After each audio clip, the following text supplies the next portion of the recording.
बिस्मिल्लाहिर्रहमानिर्रहीम, अस्सलाम वालेकुम। प्रोग्राम में खुशामदीद। मैं हूं सुमेरा मिर्ज़ा। नाज़रीन, आज के प्रोग्राम में सबसे पहले हॉट इशू जो आजकल चल रहा है और डायरेक्टली रेलेवेंट है अवाम के साथ, क्योंकि अवाम को इससे कोई गर्ज नहीं है कि इंटरनेशनली तौर पर हमारा स्टेटस क्या है और इस वक्त क्या सिचुएशन चल रही है, हम कहाँ पर खड़े हैं। उनका सिर्फ जो इशू है वो महंगाई है, क्योंकि अशिया खुरोनोश उनकी पहुंच से बाहर होती जा रही हैं। कीमतें जो हैं वो आसमान को छूने लगी हैं। एक तरफ तो प्राइम मिनिस्टर साहब जो है रिलीफ पैकेज का ऐलान करते हैं, वो भी 120 अरब रुपए का, और उसके बाद फिर फौरी तौर पर हम देखते हैं कि पेट्रोलियम मसनूआत की जो कीमतें हैं वो एक बार फिर से बढ़ा दी गई हैं। पेट्रोल जनाब अब 145 रुपए लीटर मिलेगा आज से, और फिर चीनी की जो कीमत है वो भी बहुत सारे इलाके ऐसे हैं जहां पर 125 से 130 रुपए सेल हो रही है, अगर हम पंजाब की बात करते हैं। और इसी तरह से सिंध की अगर हम बात करते हैं तो वहां तो इससे भी ज्यादा प्राइसेस हैं चीनी की। 142 से 145 रुपए के दरमियान जो है वो इसकी कीमतें हैं। वही बात कि आवाम की पहुंच से आम चीजें जो है वो भी बाहर है। मुल्क के जो बेशतर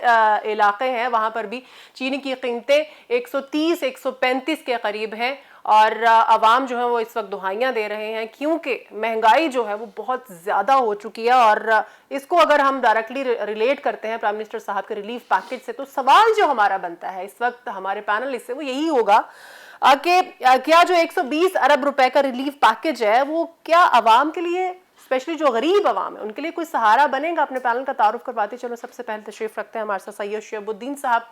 आप सीनियर जर्नलिस्ट हैं सर, आपको वेलकम कहती हूँ। फयाज बड़ाई साहब, आप भी सीनियर जर्नलिस्ट हैं, आपको भी प्रोग्राम में वेलकम कहती हूँ। शेब साहब, आप तो बहुत अरसे से, आपको बहुत एक्सपीरियंस है। हर हुकूमत जब भी आती है, हर दौर हुकूमत में यही बात होती है कि महंगाई बढ़ रही है, महंगाई बढ़ रही है। कभी हमें ये सुनने को नहीं मिला कि महंगाई कम हो गई है और कीमतें नीचे आ गई हैं। सर, आपको लगता है कि ये जो 120 अरब रुपए का पैकेज है, रिलीफ पैकेज, अवाम को कोई सहारा देगा? देखें, हर पिछले 60 साल 70 साल जहाँ तक भी आप जाना चाहें, कीमत हर चीज़ की बढ़ती जा रही है। ये कोई इसलिए नहीं है कि पहले कम थी तो उस वक्त की ज़रूरत के मुताबिक जो था उसके मुताबिक वो चीज़ें बिक जाती थी। ठीक हो गया। तब हमारी आबादी पंजाब पाकिस्तान की 4 करोड़ थी, इस पंजाब की आज वो 22-23 करोड़ पर जा चुकी हुई है। ज़रूरियात, ये डिमांड और सप्लाई, ये दोनों एक दूसरे के साथ लाज़िम मलजूम है। बिल्कुल ऐसे। लेकिन जो अजीब व गरीब बात है वो ये है कि चीनी क्यों बढ़ रही है, वजह क्या है। बड़ी सीधी सी बात है, चीनी एक माफिया है जो कीमत बढ़ा रहा है। ये कोई पेट्रोल तो नहीं है, तो उसके ऊपर किसी का कंट्रोल नहीं है। शेख साहब, मुझे तो नजर आ रहा है कोई कंट्रोल नहीं है। अगर अदालतों में जाके तरीन साहब को रिलीफ मिल जाना है तो फिर कोई कंट्रोल नहीं है। अगर अदालतों में जाके उनके स्टॉक रिलीज हो जाने हैं तो फिर कोई कंट्रोल नहीं है। तो फिर तरीन साहब ने अपना अलग से वो क्यों बना लिया ग्रुप, अगर उनको रिलीफ मिल रहा है सारे? सर, ब्लैकमेलिंग तो इसी तरह ही होती है ना। सही, रिलीफ तो अदालत से लेना है, लेकिन गवर्नमेंटों को ब्लैकमेल तो करना ही होता है ना। सही। ये हमारे यहाँ इस वक्त माफिया खेल रहे हैं। एक हकीकत ये है, देखिए हमारे मुल्क में हर सब्जी हर फल होता है, फिर उसकी कीमत क्यों बढ़ जाती है, किस लिए?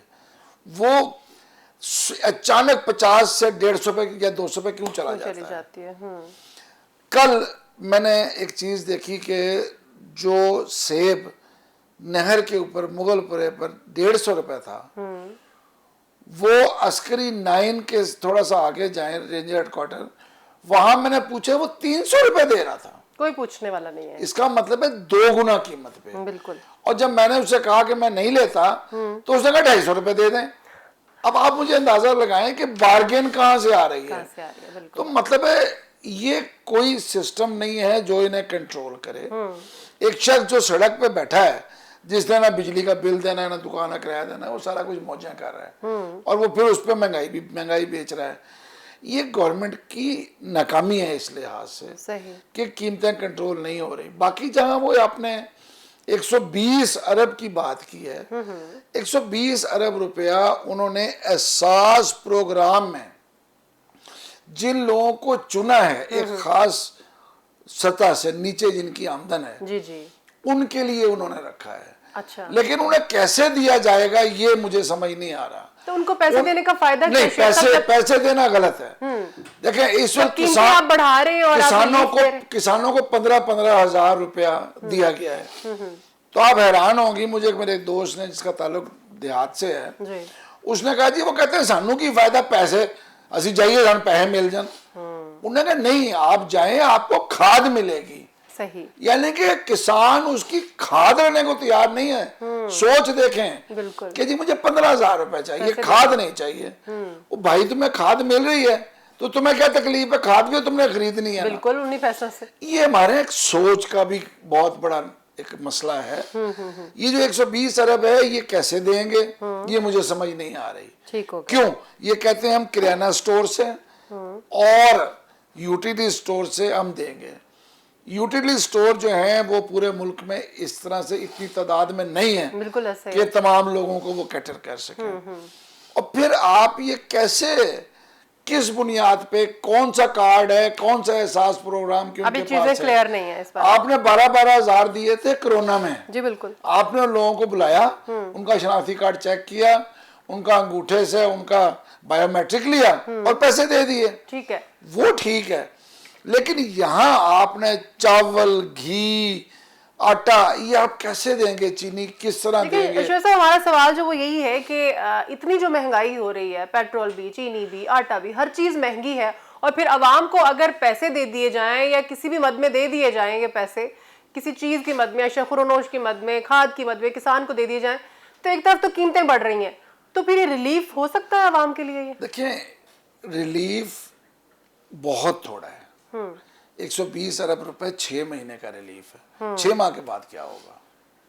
नहीं, अभी अगर क्या ये 6 माह के बाद, अगर हम अभी इसको ले 6 माह के बाद ये महंगाई खत्म हो जाएगी, ये नीचे आ जाएगी? तो गवर्नमेंट का तो यही है ना कि आहिस्ता आहिस्ता हम इन चीजों को कंट्रोल कर लेंगे। तो आपको क्या लगता है करेंगे? अब 3.5 साल में तो इनसे हुआ नहीं है। यानी शिव साहब आप कहते हैं आवाम का सहारा नहीं हो सकता 120? कुछ भी नहीं। ये देखें ये चीजें ऐसे नहीं कंट्रोल होंगी। ठीक हो गया। जब तक आप इस गैर नाजायज तरीके पे, गैर कानूनी तरीके से ये जो कुछ ये लोग महंगा कर रहे हैं, ठीक हो गया, इनको पकड़ेंगे नहीं, सजाएं नहीं देंगे, जेल में नहीं डालेंगे, जुर्माने नहीं करेंगे, इनका माल जब्त नहीं करेंगे, ये मसला हल नहीं होगा। ठीक है, फयाज साहब क्या कहना चाहेंगे? प्राइम मिनिस्टर साहब ने तो इसको जो है वो जस्टिफाई करने की कोशिश की है कि भारत में पेट्रोल जो है वो 250 है, खित्ते में सबसे कीमत कम जो है पाकिस्तान की है। चीनी पर वो कह रहे हैं कि जी सिंध में शुगर मिल्स बंद होने की वजह से चीनी की किल्लत पैदा हुई है, जिसकी इनके जस्टिफाई किया जा रहा है। प्रॉब्लम्स को आइडेंटिफाई तो है लेकिन उसको सॉर्ट आउट नहीं किया जा रहा। तो आपको लगता है 120 अरब का जो पैकेज है ये आवाम का कुछ उससे बनेगा?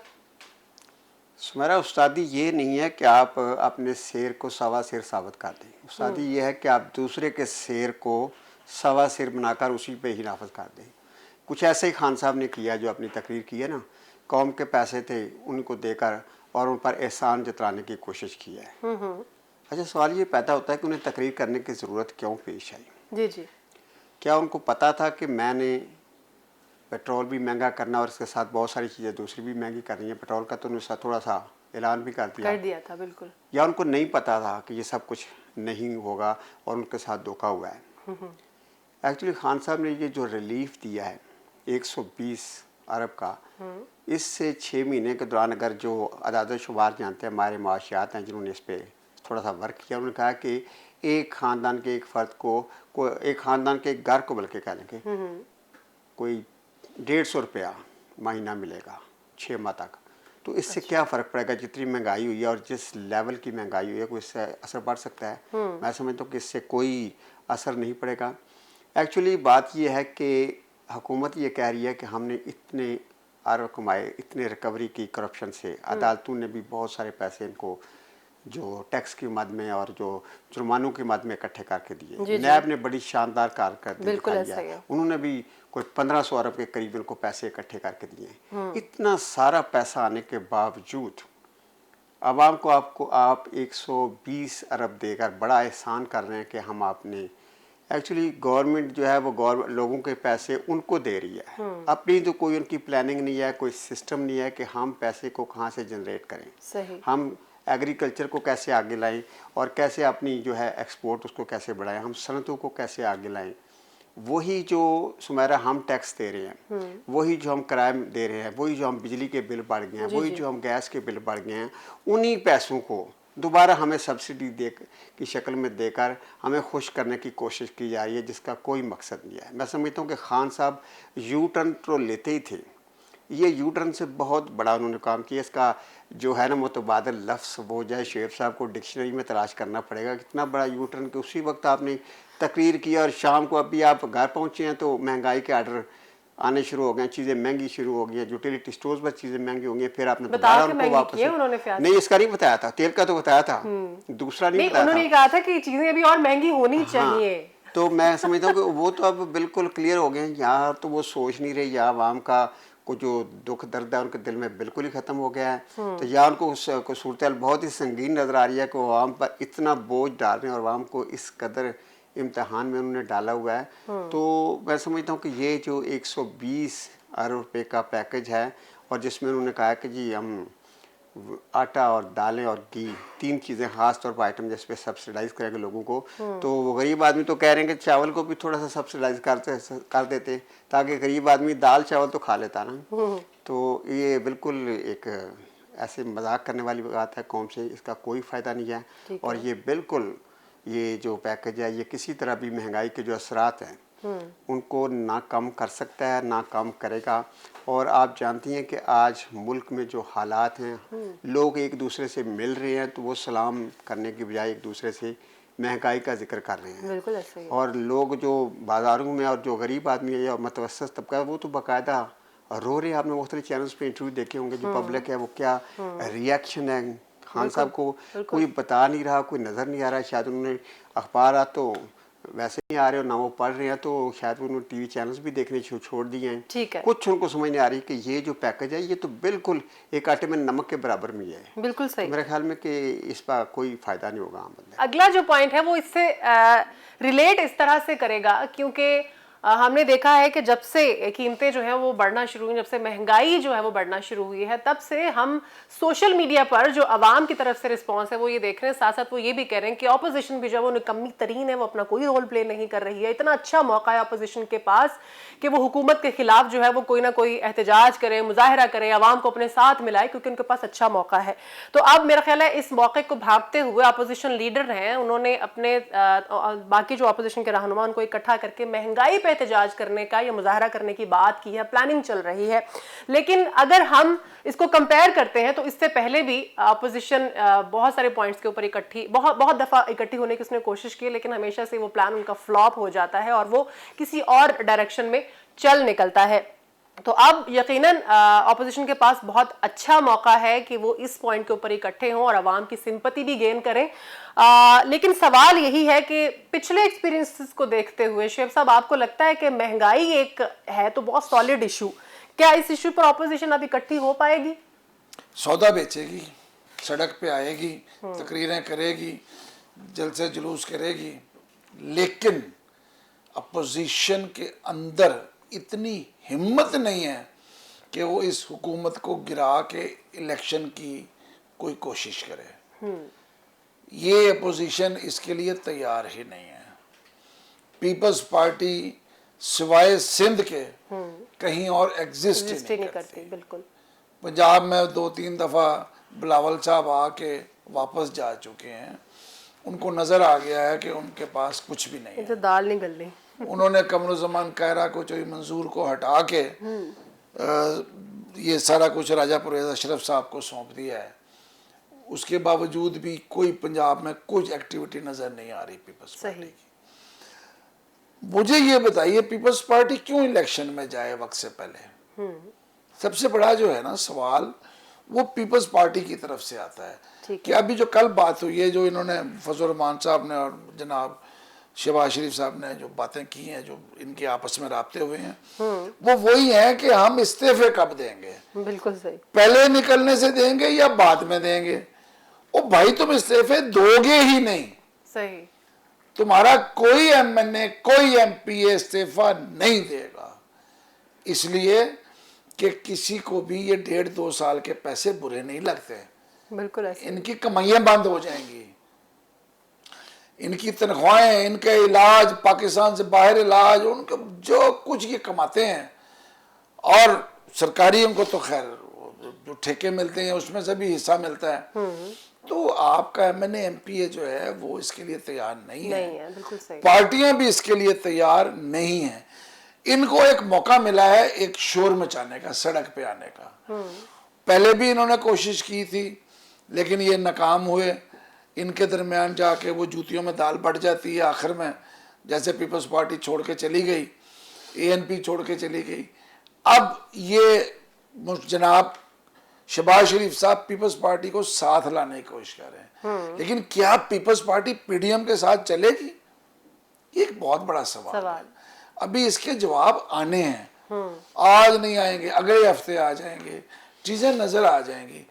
मुझे ये इकट्ठे होते नहीं दिखाई देते, नहीं नजर आते। ये निकलेंगे सिर्फ शोर मचाने के लिए, गवर्नमेंट के खिलाफ हल्ला गुल्ला करने के लिए, और इससे ज्यादा इनके पास कुछ नहीं है। महंगाई के नाम पे इन्होंने जो मुजाहरे किए हैं वहां पे मुझे और आपको सबको नजर आ गया है बिल्कुल कि अवाम इनके साथ कितनी है, कहाँ है, किधर है। अवाम सोशल मीडिया पे तो एक्टिव है, लेकिन वो याद रखिए सोशल मीडिया पर सोशल मीडिया एक्टिविस्ट एक्टिव हैं, बिल्कुल आम आदमी नहीं है। वो एक्टिविस्ट हैं सोशल मीडिया के। शुएब साहब, आम आदमी को सांस कब आने दे रही है? नहीं नहीं नहीं, मेरा कहने से मुराद है सोशल मीडिया एक्टिविस्ट वो हैं जिन्होंने उसके जरिए अपने फॉलोअर्स को साथ रख के पैसा कमाना है। बिल्कुल सही। ये भी एक पैसा कमाने का कारोबार है अब। ऐसा ही है, नो डाउट। तो ये वो लोग हैं जो इसको उस तरह खेलते हैं।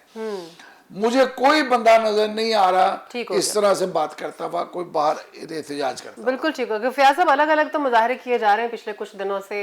नून लीग अलग से करी है, पीपल्स पार्टी, फिर हमने जमात इस्लामी को भी देखा है एहतजाज करते हुए। एक बात आपने कही थी गुज़िश्ता दिनों के प्रोग्राम में, जब मैंने आपसे सवाल किया था, आपने कहा था ये ऑपोजिशन चाहती नहीं है कि हालात बेहतर हो।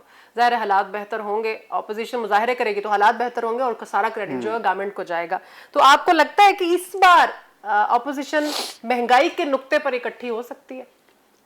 सुमरा खान साहब ने जो बड़ा दलेराना खिताब किया है कौम से, और उन्हें महंगाई बढ़ने की वजूहत बताई हैं, इंटरनेशनल चीज़ों से मुआवजा भी किया है, उसमें उन्होंने एंड पे एक बड़ा ज़ोरदार जुमले कहे हैं कुछ। मैं कहता हूँ कि वो उनके जो जुमले थे वो बिल्कुल अदालती नोयत के थे। उन्होंने कहा जी देखें जी, अपोजिशन जो है ना, अपोजिशन से मेरा दो मेन पार्टियां हैं, नून लीग और पीपल्स पार्टी, यानी भुट्टो खानदान और शरीफ खानदान। अगर ये दोनों जो इन्होंने लूटा हुआ पैसा ये मुल्क से बाहर ले गए, अगर वो वापस ले आए तो मैं कल से आधी कीमतें कम कर दूंगा। तो वो तो कभी भी नहीं लाएंगे इस बात पे फिर। इतनी बढ़िया। अब यही हो सकता है कि अपोजिशन शहबाज शरीफ साहब राब्ता करें, जैसे आज उन्होंने बिलावल को फोन किया है तो उसे कहेंगे जी जो कुछ हम बाहर लेकर गए हैं हम खान साहब को वापस देते हैं, और उनसे कहने कल 10% कीमतें कम करो तो शायद उसका हमें क्रेडिट मिल जाए। तो ऐसा तो मुमकिन नहीं है। दूसरी बात यह है कि वो ये भी कह सकते हैं खान साहब से कि आप चलो हमने तो चोरी किया या नहीं किया, आप पकड़ नहीं सकते उसको, लेकिन आपने जो हम पे खर्च किया है अदालतों में, जो आपने हमें पकड़ने के लिए और जो आपने वकील हायर करने के लिए जो काविशें की हैं, जितना पैसा वहाँ ज़ाया किया, अगर वो ही रोक लें और उसको इस पैकेज में शामिल कर लें तो शायद थोड़ा सा पैसा वहाँ बढ़ जाए। बिल्कुल आप सही कह रही थी, आपने सही जो है पिछली बात का जिक्र किया है कि अपोजिशन तो बिल्कुल अब तमाशा देख रही है, और अपोजिशन देख रही है कि आप उसको सड़कों पर नाम भी आए, वो जुलूस और जलसे ना भी निकाले। ज़ाहिर है वो भी आवाम से राब्ते में है, सोशल मीडिया से चीज़ें देख रहे हैं। अभी आप शुएब साहब बता रहे थे कि सोशल मीडिया वाले तो एक्टिविस्ट हैं, तो वो सोशल मीडिया वाले तो लोगों की मजबूरियों से भी, लोगों की नाकामियों से भी फ़ायदा उठा रहे हैं, लोगों की कामयाबियों से भी फ़ायदा उठा रहे हैं, वो पैसा कमा रहे के नए तरीके आ गए हैं। तो चूँकि अपोजिशन के सारे अवाम के ऊपर तो नज़र आ रहा है उनको कि अवाम वैसे ही खान साहब को लपेटने के चक्कर में है। अवाम तो अब किसी घर का कोई बंदा उनका नाम भी नहीं सुनना चाह रहा। बिल्कुल ऐसे। अब अगर इसको ये इनकी प्लानिंग हो सकती है, अगर अपोजिशन चाहे मिले और अगर वो कुछ प्लानिंग करें, कुछ ऐसी हिकमतें अमली बनाएं को अंदर अपनी छुपी हुई लीडरशिप निकालें कि आवाम को मोटिवेट अगर करने की कोशिश करें, तो आवाम इस वक्त बिल्कुल तैयार है। और अगर वो ये ही सोचते रहे कि अवाम खुद ही लड़ेगी, अवाम खुद ही तंग आकर इनको वोट नहीं देगी, तो फिर इनको भी शायद वोट ना पड़े, तो मैं कोई और ताकत आ जाए। तो मैं समझता हूँ कि ये अब इनकी जो है ना, इनका भी एक इम्तिहान है, अपोजिशन का आजमाइश है। इन्हें सिर्फ फोन एक दूसरे को नहीं करने, अब इन्होंने बैठकर सही सोचना है हिकमत अमली से। अब उनके सामने जो टीम है वो बिल्कुल अपने कह लो कि कोई खेल नहीं रही। अब इन्होंने अच्छा खेलना है, परफॉर्म करना है, तो ये अगर उससे भी बुरा खेल गए तो फिर पीछे चले जाएंगे। लेकिन सुमेरा इनके लिए एक अच्छा मौका है और इनकी लीडरशिप को अब फैसले करने हैं और मैदान में आना है। अगर तो ये खेल गए तो विन कर जाएंगे, क्योंकि बिल्कुल लोहा गर्म है, लोहा गर्म है, लोहा गर्म है।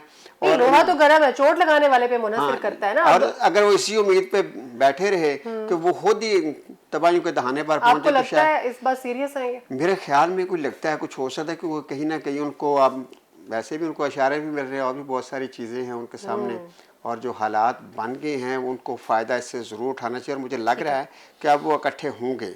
अब अगर अभी वो इकट्ठे ना हो तो फिर दोनों फ्री, खान साहब तो अपना तैयारी कर ही रहे जाने की, तो ये फिर ना आने की तैयारी है, उसको भी सही है, उसके ऊपर स्टैंप लगा देंगे। अगला पॉइंट डिस्कस करते हैं, तहरीक लब्बैक पाकिस्तान जो कि कलअदम तंजीम है, उसके बारे में अगर हम बात करें, अगर हम गुस्ताखाना खाके शाया होने से पहले की अगर हम बात करें तो और इनकी सियासी क़ुव्वत होने की बात करें TLP की, तो एक वाकई इसमें कोई शक नहीं है कि पंजाब में ये तीसरी बड़ी सियासी क़ुव्वत थी। लेकिन उसके बाद फिर हमने देखा कि जब सड़कों पर आए, फिर इनके ऊपर मुकदमात हुए, फिर इसको कलअदम करार दे दिया गया। और अब इस वक्त सूरत हाल ये है कि जब बार बार मुज़ाकरात हुए हुकूमत के साथ, सारी बातें हम आपके साथ डिस्कस करते रहे, लेकिन अब एक समरी इरसाल कर दी गई है सूबाई काबीना में कि इसको कलअदम तंजीमों की लिस्ट से निकाल दिया जाए। और उनको ये भी कहा गया है कि आपके पास एक स्पेसिफिक टाइम है, या 3 दिन का है या 5 दिन का है, तो उसके अंदर आपने ये डिसाइड कर, आपने ये बताना है, मंजूरी देनी है या फिर इससे आपने जो है वो डिनाई करना है, ये आप पे है। लेकिन 3 दिन के अंदर अंदर अगर आप इस पर जवाब नहीं देते हैं तो ऑटोमेटिकली कंसिडर किया जाएगा कि इसको आपकी तरफ से ये हाँ का जवाब समझा जाएगा कि इसको निकाल दिया जाएगा उस लिस्ट से। तो अब हमने ये देखना है कि अब क्या टर्म्स एंड कंडीशन होंगी, अब क्या हालात होंगे TLP के, अब स्टेटस क्या होगा, क्या तहरीक लब्बैक दोबारा सियासी क़ुव्वत बनने जा रही है? शुएब साहब, आपको क्या लगता है, हालात इसी तरफ इशारा कर रहे हैं? दोबारा क्यों बनने जा रही है? वो है। आप एक चीज क्यों नहीं तस्लीम करती कि तहरीक लब्बैक इस सूबे की बहुत बड़ी क़ुव्वत है। देखें, 3 बड़ी जमातें तो हो गई, PTI, दूसरे नंबर है मुस्लिम लीग नून और तीसरे नंबर है पीपल्स पार्टी। मैं 2018 के इलेक्शन की बात जी बिल्कुल ठीक है। चौथे नंबर पे जमीयत उलमा इस्लाम और उनके साथी मिलके 25 लाख वोटर लेते हैं। बिल्कुल ऐसे ही है। और 1 साल की कबल पैदा होने वाली जमात, 1 साल कबल बनने वाली जमात 22 लाख वोट लेती है। कोई मजाक नहीं है।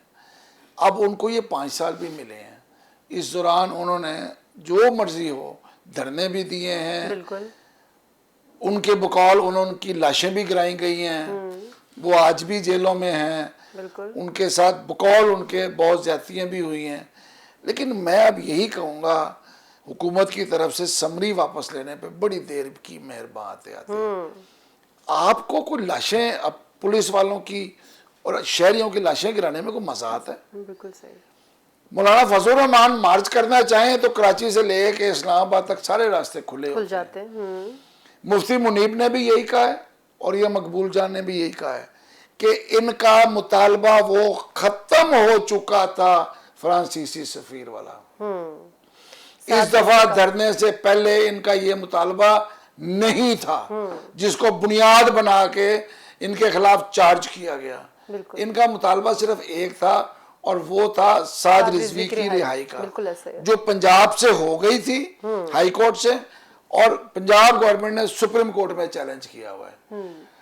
तो अगर साद रिजवी की रिहाई के मुतालबे पे इस तरीके से खंदकें खोदी गई, GT रोड को उखाड़ दिया गया, पुल बंद कर दिए गए और लाहौर से लेके वहां तक आंसू गैस, फायरिंग और क्या कुछ नहीं हुआ, तो मुझे बहुत अफसोस है कि ये इस पंजाब गवर्नमेंट की नालायकी थी।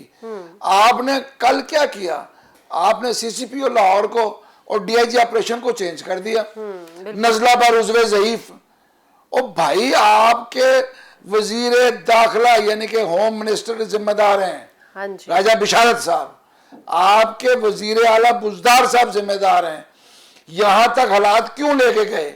आप जब ये वो धरना दे के बैठे थे अपने वहां पे शेरा कोट में, अपने उसके दफ्तर के बाहर, अपना जहां पर उनका मदरसा है, जी जी बिल्कुल, तो आप वहां जाके बात क्यों नहीं की आपने उनसे? बिल्कुल आपने उनको बाहर निकलने का, सड़क पे जाने का, आगे जाने का मौका ही क्यों दिया? वहां जाके वजीराबाद में आपको बात करने की याद आ गई उनसे।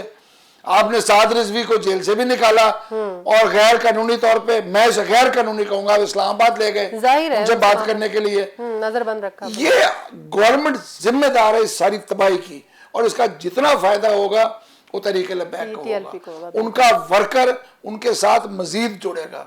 और इसका सबसे बड़ा नुकसान मुस्लिम लीग नून भुगतेगी, जिसने ये सारा वोट गुज़श्ता 20-22 सालों में, 24 सालों में इकट्ठा किया था।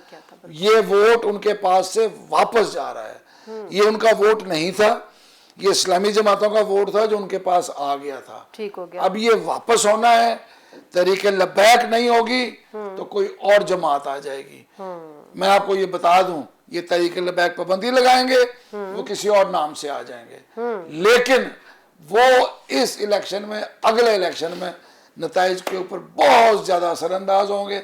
सीटें कितनी निकालते हैं ये एक अलग है, बिल्कुल, लेकिन नुकसान उसका तरीके इंसाफ को उससे ज्यादा होगा जितना मुस्लिम लीग नून को पहले हुआ था। ये तरीके इंसाफ याद रखे कि तरीके लबैक इस दफा उनको भी डैमेज करेगी। बिल्कुल सही। फयाज साहब, आप क्या कहना चाहेंगे? पहले तो जैसे मैंने पहले भी कहा और शेब साहब यही बात कर रहे हैं कि जाहिर है बड़ी जमात है, सियासी जमात, तो अब ये सारा कुछ जो हो चुका, नज़रबंदियां हुई, गिरफ्तारियां हुई, उनके मुताबिक शहादतें हुई, लोग जख्मी हुए, सड़कों पर निकले, लॉन्ग मार्च हुआ, एहतजाज, मुजाहरे, सब कुछ हुआ, इसके बाद आपको लगता है कि दोबारा अब सियासी क़ुव्वत बनेंगे और ज़्यादा मजबूत बनेंगी?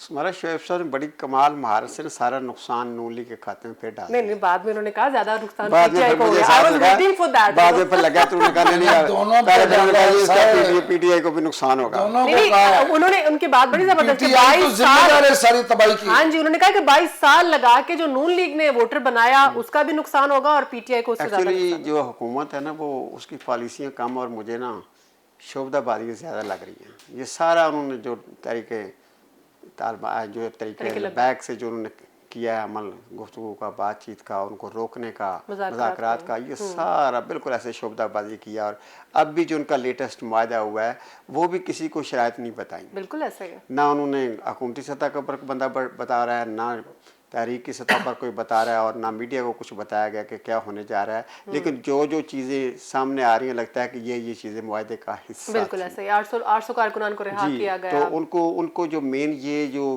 दिया गया हक है, वो मजबूत और मरबूत अंदाज में सियासी पार्टी के तौर पर काम कर सकेंगी, वो इंतखाबात में हिस्सा ले सकेंगी, और जो उन पर काले का एक टैग लगाया था वो हटा दिया गया। सही। तो जब ये हालात हैं, तीनों बाकी जो 3 सूबे हैं वहाँ पे भी वो 7वें 8वें नंबर पर पार्टी है, और यहाँ तो 4थे 5वें नंबर पर आ गया है। तो अगर आप देखें कि जो तहरीक लबैक वाले हैं, जब वो सियासी कुव्वत बने हैं, जी जी, उनके पास आप जानती हैं कि उनके पास मस्जिदें भी हैं, उनके पास मज़ार भी हैं, उनके पास मकबरे भी हैं, उनके पास लाउड स्पीकर भी हैं, और उनका मोहल्ले मोहल्ले में और गली गली में भी कंट्रोल है। बिल्कुल ऐसे ही।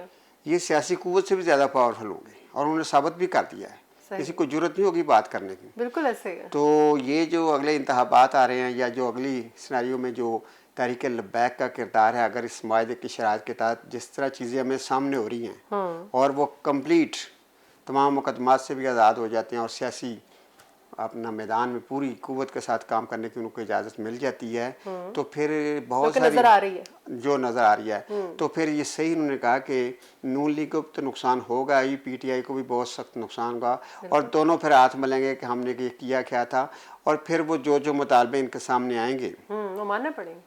मानना नहीं पड़ेंगे, मुतालबे भी उनके ऐसे होते हैं, उनका नारा ही ऐसा है, अगर माने तो फिर भी मरते हैं, ना माने तो फिर भी मरते हैं। तो वो ऐसी पोजीशन पे ले आ जाएंगे, फिर हुकूमतें करना बड़ा मुश्किल हो जाएगा।